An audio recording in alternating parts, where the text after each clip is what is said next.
Grant Morrison is a comic writer synonymous with the genre, working on books across numerous publishers since the 1970s, starting in independent comics before doing stints at both DC and Marvel. They're such a versatile creator known for their weird runs packed with deep-cut throwbacks, solid character arcs, and interesting uses of the medium. One of my favorite runs when I was getting into comics as a kid was Batman and Robin, which was a Grant Morrison collaboration with Frank Quitely that had Dick Grayson as Batman and Robin being Damian Wayne, the son of Bruce Wayne, with amazing popping art, weird new villains, and references to the wider Batman lore with a bit of edge to keep me as an 11-year-old entertained. To this day, it remains possibly my favorite Batman series ever, part nostalgia and part just the kick-ass writing and art. So I wanted to do a retrospective on that, but I decided, hey, if I'm going to do this, I'm going to do Grant Morrison's whole run on Batman, which is a fascinating 3-part epic that sets up the Caped Crusader to take an interesting new direction. That is, of course, until the New 52 came out, soon after its conclusion and reverted Batman's status quo a bit. Regardless of that, though, the run is really 3 parts: the introduction of Damian and the death of Bruce Wayne, told primarily in the flagship Batman series; Dick Grayson, the first Robin's time filling in for Bruce Wayne as Batman, with Bruce Wayne's son as the new Robin; and the 3rd part being Batman Incorporated, following Bruce Wayne's return. I will clarify that stuff more as necessary, but conveniently, these 3 distinct periods in Grant Morrison's run are each told in their own omnibus, Batman by Grant Morrison, volumes 1, 2, and 3, respectively. And if I get you interested enough to want to check it out, you can buy each of them on Amazon at a pretty reasonable price. Anyhow, let's look at the first part, which follows a handful of smaller arcs in the overarching narrative of Bruce Wayne's final days before his death. Morrison's run started with short stories in 52, 30, and 47. These little vignettes were designed to showcase the upcoming run and put some context in place for what was coming up. I won't talk much about these. The idea of 52 was to cover the missing year between Infinite Crisis and the current publishing line, which saw a 1-year time jump. 52 was published weekly from the year 2006 to 2007, hence the name of the line, basically showing what happened over those missing 52 weeks. These shorts were basically a couple pages long. 52 was an interesting concept, but not something I'm really covering here, so bear in mind a few very small Batman stories are there, mostly adding slight context to Morrison's run before it began. Grant Morrison's run properly starts on Batman and Son, a 4-part miniseries published in Batman 655 through 658. Grant Morrison pitched this as the start of his grand Batman plan that they would stretch over a number of years to editor Peter Tomasi and the story team at DC, with them agreeing to the concept of Batman basically having a son. They would transition into the new 5th iteration of the Robin character, and of course Grant Morrison's plans for Batman R.I.P. moving forward. Morrison had worked on a few side Batman stories like the graphic novel Arkham Asylum, which would likely inspire the video game of the same name, as well as Batman Gothic, a small story line in the Legends of the Dark Knight comic series. Although besides a lengthy run on JLA in the early 2000s, which featured Batman, this would be the first time Morrison would tackle Batman in long-form storytelling as a solo character. Andy Kubert would end up joining Morrison on the title, an artist who grew up in the industry with his father Joe Kubert working with DC since the 1940s. The Kuberts are so impactful to the industry, Joe Kubert literally has a school named after him that he ran for a number of years, which is one of the most famous colleges for comic book artists and creators, with an incredible list of alumni. Regardless, Andy had a lifetime of training and was a great choice to back Morrison on the introduction of their run. The story starts with the Joker doing what the Joker does best, being on one of his Joker rampages throughout Gotham when he's shot by Batman, or rather an imposter Batman with a group of imposter Batmen popping up around Gotham. This has slowed crime in Gotham, since criminals no longer think an encounter with Batman is going to end with a cast and a stint in Blackgate. If Batman truly snapped, it may cause serious ramifications on crime. Meanwhile, the League of Assassins kidnap Kirk Langstrom and his wife, forcing him to give up the Man-Bat serum. He does, and Bruce, who's at an Action for Africa event, is hanging out with an African princess, Jezebel Jet, who Bruce starts falling for, with Bruce falling a bit into his Bruce Wayne persona. This is when an army of Man-Bats bursts onto the scene.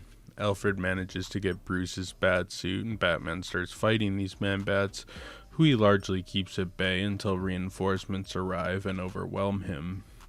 Batman is captured, and Talia explains to him that she took the family business over and that she and Batman had a child together. A retcon of the originally questionably canon one-shot Batman Son of the Demon from 1987, where Batman and Talia had a child at the end of the book.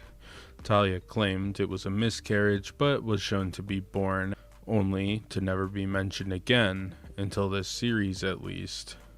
As it turns out, he was in fact born, and the now 10-year-old Damian introduces himself to his father. Damian accompanies Batman back to the Batcave, with Talia wishing for Batman to take his son for a while to train him, with Bruce of course doing it since he didn't want his son to be a total psychopath. Tim Drake becomes kind of insecure in his place as Robin, not sure of this strange boy assassin that has been let into the Batcave, with Batman assuring his partner that it's all good, he's got this.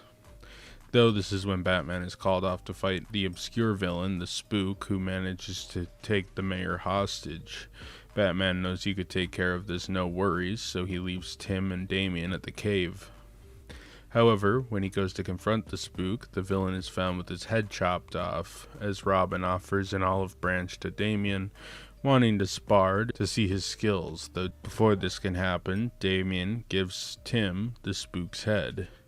Tim is pissed since they have a don't kill rule, but Damian doesn't really care and starts fighting Tim. And after Tim saves Damian from falling, Damian responds by throwing him off of a ledge, with Damian in a makeshift Robin costume finding Batman in the city and declaring himself the new Robin. Batman makes it back to the Batcave to find a badly injured Tim, with Damian saying that he is Bruce's son and Batman's heir, and that Tim's place as Robin is redundant, with him wanting to train under his father. Alfred tends to Tim, and Batman, knowing his son can't be left alone, takes him on a mission to stop his mom and the Man-Bats, since he knows her location. Damian and Batman foil Talia's plans, but Talia says the whole thing was just a ploy to see how Batman and Damian would interact, hoping to use it as a bargaining chip to reunite her, Bruce, and her child, heading the League of Assassins as a crime-suppressing military group that may or may not basically rule the world on the side. Talia leaves it up to Damian, who he wants to go with, since Batman flat out refuses, though he wants the group to stay together. This is when the army arrives and seemingly destroys Talia's escape. No bodies were found, so of course they didn't die, and Batman is now strapped with the knowledge of his new child. There are several important characters introduced into this storyline that would be important to Grant Morrison's wider run, as well as just Batman comics in general. The Man-Bat Commandos are a group of Man-Bat assassins that work with the League of Assassins and would become a major tool in Talia's arsenal moving forward in the Batman lore. The concepts of the three ghosts of Batman proved to be important to the first part of Morrison's run, with Batcop setting the plot in motion, but Batdevil and Batbane showing up later on in the run, but we'll come back to them. Jezebel Jet is Bruce's love interest throughout this first part of Grant Morrison's run.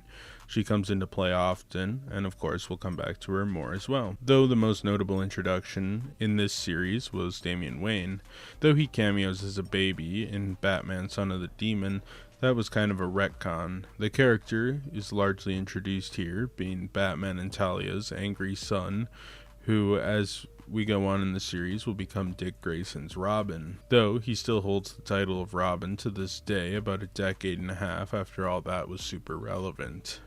He had a friendship with Superman's son John Kent, ran the Teen Titans for a time, died and returned as most comic book characters do, and at least at the time of his introduction, was everybody's least favorite Robin, a reputation I think largely changed to be more favorable over the years. Batman and Son is an interesting introduction to this run. Damian Wayne is obviously the highlight of the book, but seeds are being planted for much of what the first third of Morrison's run would end up being, with much of the story seemingly mapped out by this time for us to start exploring. I think Damian is sort of this wild demon child who could fall to either his mother's whims and be a grand adversary to the Batman, or perhaps one of Gotham's greatest heroes. And I think that's an interesting dichotomy to take with him. I think one thing that repulsed the audience of the day was Damian's tendency to murder people and nearly kill Tim Drake, the fan favorite Robin, for almost 2 decades by the time this story was published, before Damian's super long run kind of pushed him into obscurity a bit. Though it seemed Morrison wanted to stretch this long-term arc for Damian, starting him as basically a villain who in time would slowly become a hero. Sort of a reflection of like Red Hood, who started as an optimistic Robin and would switch to evil following his resurrection. It's just that arc, but reversed. That said, the arc of Damian is still ongoing, but really wouldn't start to see the character calm down for around a decade, when his death and resurrection happened, where Damian became a little bit less unhinged after Grant Morrison left the series. I love the complexities of this character, and since I was a kid I liked him and his concept, but I can understand how unorthodox a concept it was at the time to have Batman's bright sidekick be basically a huge asshole at first. There's much more to talk about as we go on talking about the Morrison series and even other series eventually possibly, but this first book was amazing. Kubert's art is clean and dynamic, and it acts as a solid enough arc with lots of interesting plot threads weaved to set up the first portion of this legendary run. Morrison would take a brief hiatus from the Batman title before returning with Batman 663, which was a one-off comic. Andy Kubert is off art on this one, and in his place was John Van Fleet. The story sees a group of clowns who all worked for the Joker turn up dead at their friend Bozo's funeral. Joker is in Arkham still, following his near-fatal run-in with Batcop during the events of Batman and Son, though Harley Quinn was MIA, so Batman knew she must be working with him on this one. Joker eventually does break out of Arkham, though. His face is changed, which angers him, as he lures Batman and Harley to Ace Chemicals. He attempts to get Harley to change her face to look like his by cutting a grin into her mouth, but naturally, Batman stops the duo before anything can happen. This issue's okay. Joker issues are an important part of any Batman writer's run, but honestly, it isn't a huge highlight for me, and not even my favorite Joker story of Morrison's run. A run that admittedly doesn't really use the Joker all that much, though. It's a decent one-off comic. Batman 664 and 665 sees the expansion of the Three Ghosts of Batman, which was set up in Batman and Son, and sees Kubert return on art. Grant Morrison had a rotating cast of artists on this book, as you will soon find out. The story follows Bruce and Jezebel, who learn that they both lost their parents at a young age and were forced to cope with that, along with the fame and riches their parents left them as impressionable children. Bruce, however, stumbles into a conspiracy, overhearing that some prostitutes are showing up dead after being hired by police officers. Batman finds some prostitutes who he questions, though Batman's reputation still soiled a bit as the guy who shot the Joker, making even typical street informers hesitant to work with him.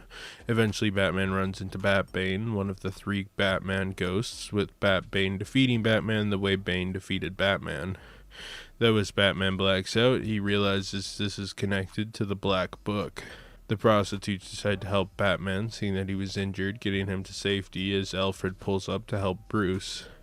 Batman starts seeing visions of a third Dark Batman, seeing Damian as a possible key to this reality, while Robin heads out to see what he can do about the Batman imposters. Batman theorizes that Batbane was a mix of Venom and Hugo Strange's Monster Men formula, and Batman recounts his Black Book, where he had a vision of a gun-toting Batman, a behemoth Batman, and a devil Batman, wondering who the Devil Batman could be, since he already met Batcop and Batbane. However, Batman saves Robin, who naturally is in over his head with Batbane, as Talia and Damian arrive back at their base, interested in Bruce and Jezebel's relationship, along with a view of some black gloves hinting at the storyline to come. This duology would introduce Batbane, or Bronca, that would come into play throughout this run a bit further as we learn more about the Black Glove, Dr. Hurt, and the three Batmen.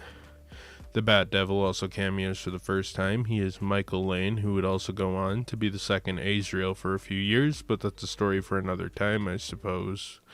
This is a decent duology, but is largely set up for what would come later, which sees a few plot lines converge. I think what is most interesting, though, is the setup for the Black Glove, though I must admit the idea of a Batman-Bane hybrid, even as a relatively short-lived antagonist, is sort of fun, at least visually, if nothing else.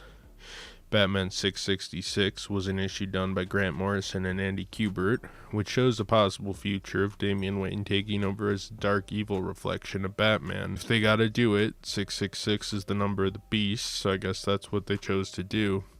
This was to serve a few purposes. One, as a way to show what could happen to Damian, and second, that I think Grant Morrison just really likes the Elseworld tales and obscure DC lore. One thing that creators sometimes did back in the Silver and Gold Age was just make up weird shit for a one-off possible future issue.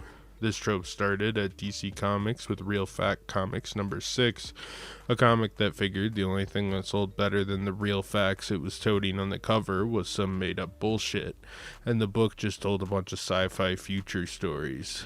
Superman and Superboy were definitely the most guilty parties of possible future stories, with Superboy actually starting as a possible past story for Clark Kent, basically, till later on it just became integrated into his origin, retconning Superman's origin to the point that they had to retrospectively create the first reboot of the DC Comics line when Earth 1 was launched, branching off from Earth 2, the original Golden Age continuity. It's a lot to explain. We'll probably come back to that later. It's a lot less simple than even that confusing statement I just made, but since I'm on a very deep aside, let's take it back to Batman. I think one of the most famous examples of this trope is Batman 131, which saw Dick Grayson become the second Batman, aptly named Batman 2, with Batman and Batwoman's son becoming the new Robin. I love this cover, especially since the new Batman and Robin both have the Roman numeral 2 on their costumes in case anyone confused them for the originals, I guess. We can be done with the sides after I point out that the idea that Dick Grayson takes over as Batman and Batman's son as Robin would also be pulled over for Morrison's run later on. The story takes place in a post-apocalyptic future where Damian is now Batman following the collapse of the world's climate and death of Batman, which is when an enemy from the past, the Bat Devil, appears and confronts him. The comic is okay, I'm not in love with it. One-shot possible future comics, especially in modern, less wordy comics, are hard to get into for me. I also think when this book dropped, we didn't really know enough about Damian to see why this matters or if this was actually a possible future. I guess it does reflect the kind of ideas of what Damian could be, but I don't know. Feels like they landed on the 666th issue and said, well, we have a Bat Devil character and now we have Batman's son running around with no real allegiance, so let's explore that a little. And explore it they did, it just wasn't enough for me. Almost wish they sold the 666th issue as like a hardcover or trade paperback. Give me 120 pages on this concept and we could have had something really special, though as it stands, Batman 667 through 669 was an arc about Batman reuniting with the International Club of Heroes, or the Batmen of All Nations, a group that originated in Detective Comics 215, and yes, this was also a DC trope in the Silver Age. Green Arrow also had an International Club of Green Arrows that premiered just a few years later, cause why not, I guess. Grant Morrison loved deep cuts. Anyways, this arc's art was handled by J.H. Williams rather than Andy Kubert, an artist primarily known for his work on Batwoman for DC and for a bit of work at Marvel, who has primarily been in indie comics for the last several years. The story follows a recap of John Mayhew and the International Club of Heroes. Basically, John envisioned this club as something of a gentleman's club for crime fighting, mostly dealing with offshoots of Batman, people who were inspired by the Caped Crusader to do similar stuff in their own region or country. These range from more professional operations like Knight and Squire to less legitimate ones like the Legionary, who basically did it to fuel his ego. John Mayhew invited the group to his private island in the Caribbean for a reunion, though as you may expect on a private island in the Caribbean, there are some bad actors at play. This is when the organization, identifying themselves as the Black Glove, call in to warn the group that they're basically fucked, with this guy in the video wearing John Mayhew's face as a mask. They also find the body of the Legionary. The International Club of Heroes are divided, with each hero having theories on who did the crime and who's playing them all. Villains like El Gancho's villain Scorpiana or the Legionnaire's Carlo Calzone are tossed around, though ultimately they learn John Mayhew set the whole thing up, changing from spending his fortune on creating a superhero team to murdering for entertainment. Mayhew also alludes to the Black Glove organization as like a rich Illuminati type thing.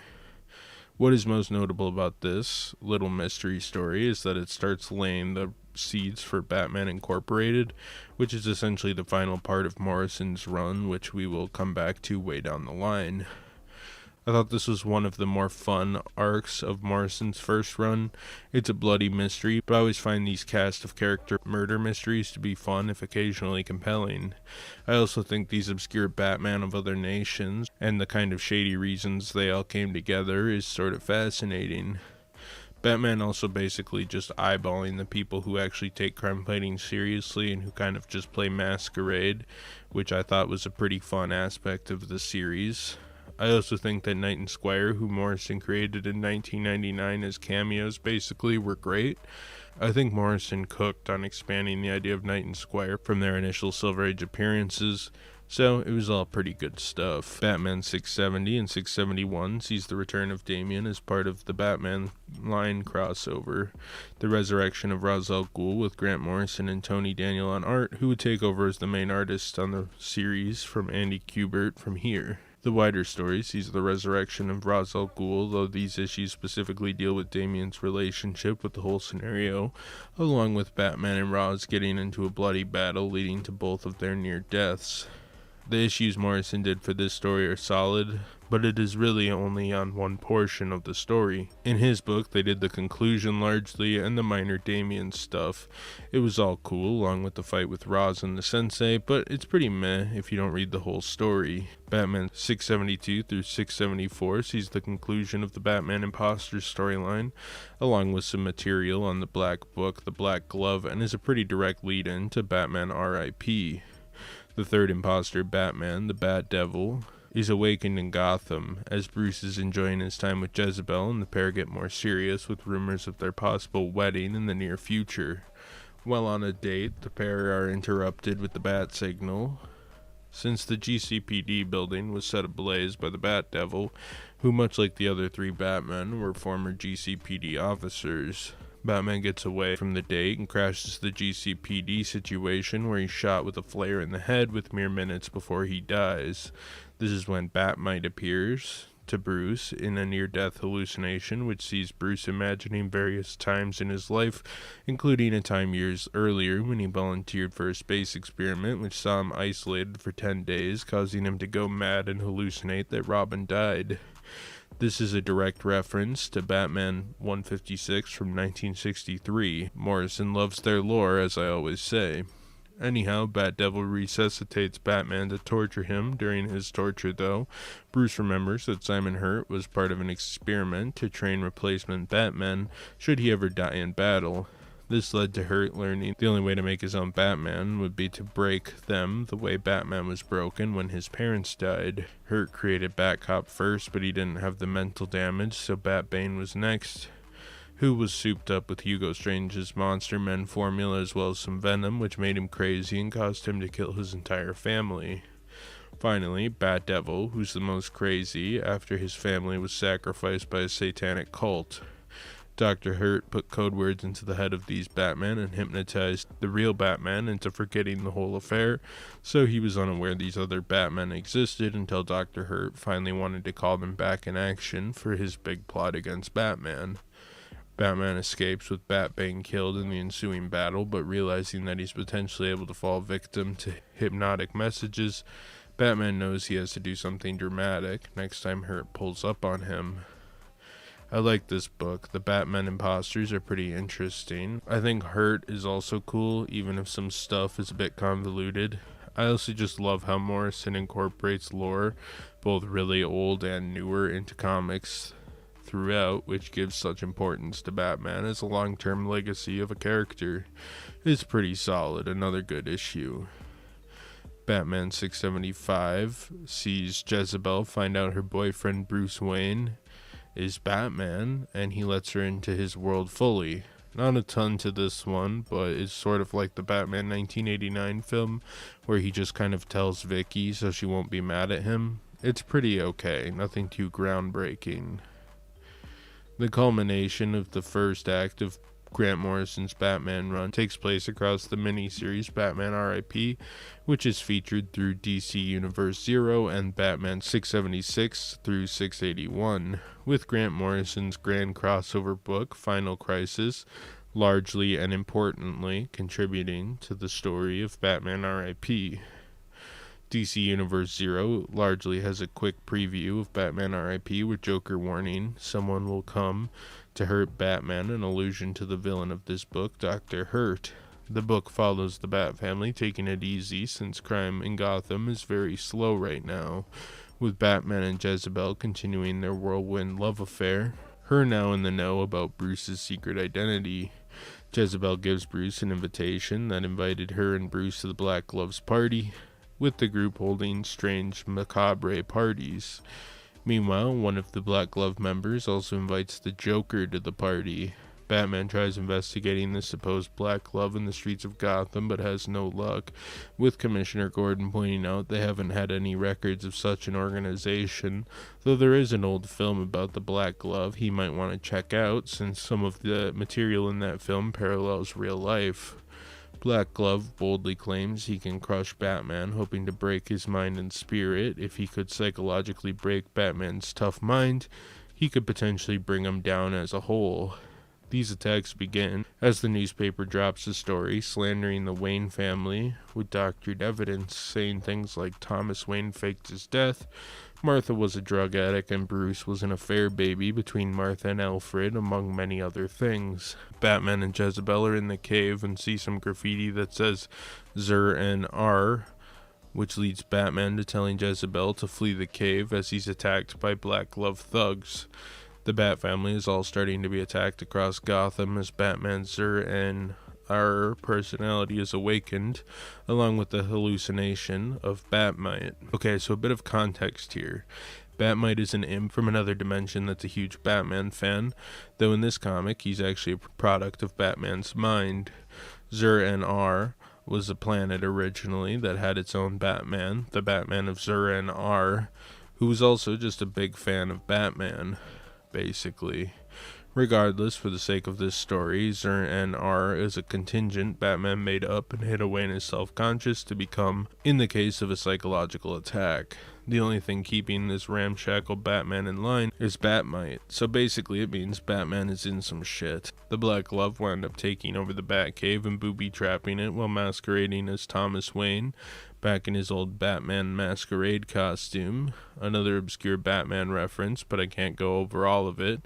Anyways, the GCPD head to Wayne Manor to talk to him about the strange family allegations, but his mansion was booby-trapped.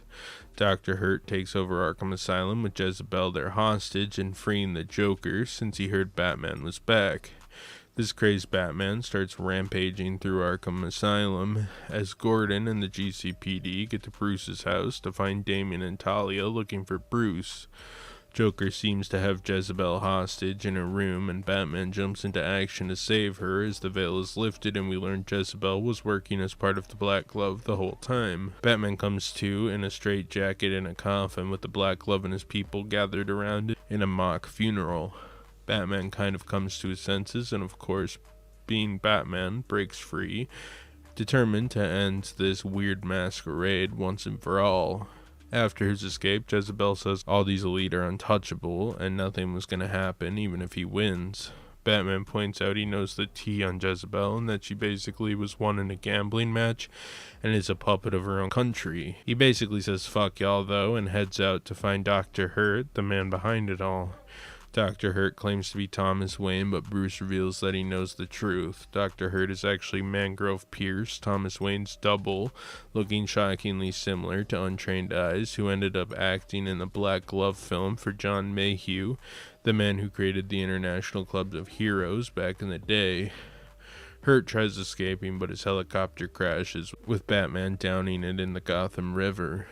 Jezebel vows to get revenge on Batman, but that plan's cut short when she's attacked by Talia's Man-Bats, with Talia wanting to totally shut down the Black Glove and its perpetrators.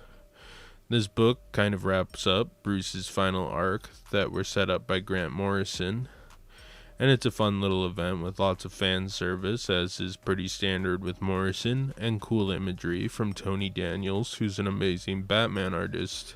I think the Jezebel twist was good, and many of the plot threads with Black Glove were satisfactory enough. I would have liked a bit more Joker, or perhaps they could have just cut him out of the story entirely.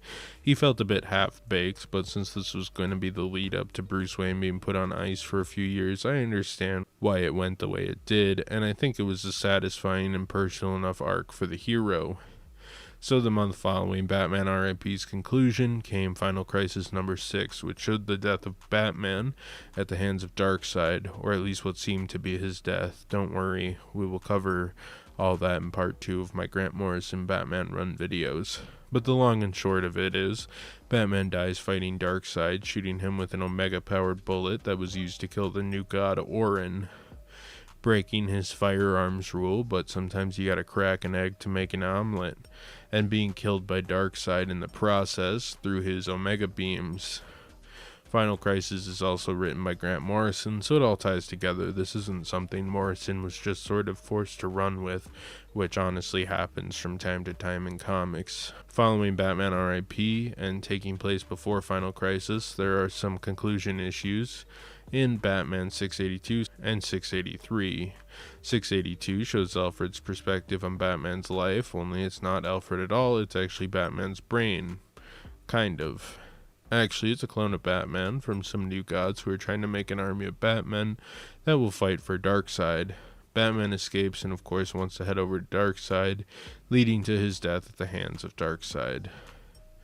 Following this, Grant Morrison will leave the Batman title, with an all-star group of writers hopping on some short issues dealing with the fallout of Morrison's run, with Dennis O'Neil, Paul Dini, and Neil Gaiman each doing singles before Judd Winnick would have his run following Dick Grayson's time as Batman, while Grant Morrison would head off to a new title he created, Batman and Robin, which would follow stories between Dick Grayson's Batman and Damian Wayne as the new Robin. That book directly continuing Morrison's run on Batman, which we'll look into next time. I love this first part of Morrison's 3-part run, but honestly it only gets better. I think killing Bruce Wayne and recontextualizing the Bat family is where his work really shines. As it stands, I think Morrison and all of the artists they worked with created some amazing, concise, and dynamic work with references from all of Batman's history up to the point of this run. Everything counts from every Batman continuity, and if Morrison wanted it to fit in, they would make it fit in. This part of the run is never the most epic Batman stories of all time. I will say Scott Snyder, who ran the Batman title a few years after this, makes really massive epics, which I think are more common these days. But Morrison really took care to add to Batman's history and leave their mark, with the introduction of characters like Damian and villains like the Black Glove, and the reintroduction of the International Batman, all of which see future payoff as Morrison's run goes on, and frankly beyond Morrison's time on the titles. Morrison's run is worth checking out in all 3 parts, but I will say this is the setup, the payoffs are yet to come, and it gets pretty crazy and fun. So if this interested you, I recommend purchasing these books. The Grant Morrison Batman omnibuses are pretty cheap on Amazon and shouldn't be that hard to track down the whole series for around $150.